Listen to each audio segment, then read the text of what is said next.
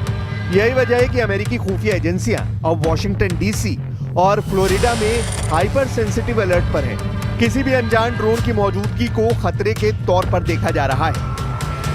ये धमकी इसलिए भी बड़ी है क्योंकि ट्रंप को मारने के लिए $10 करोड़ की फंडिंग का इंतजाम किया जा रहा है।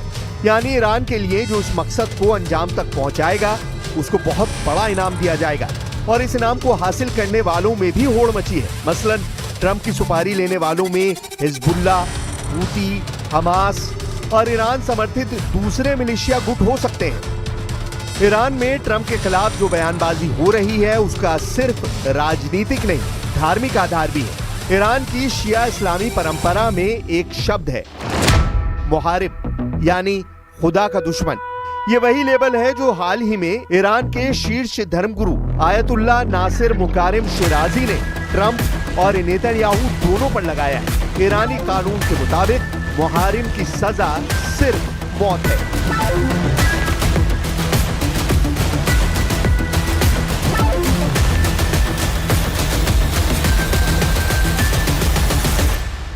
ईरान इस बात को धार्मिक युद्ध यानी जिहाद के रूप में प्रचारित कर रहा है। इससे सिर्फ आतंकवादी ही नहीं, बल्कि ईरान समर्थित मिलिशिया और स्लीपर सेल्स भी सक्रिय हो सकते हैं। टारगेट पर हैं दुनिया के सबसे सिक्योर व्यक्तियों में से एक डोनाल्ड ट्रंप।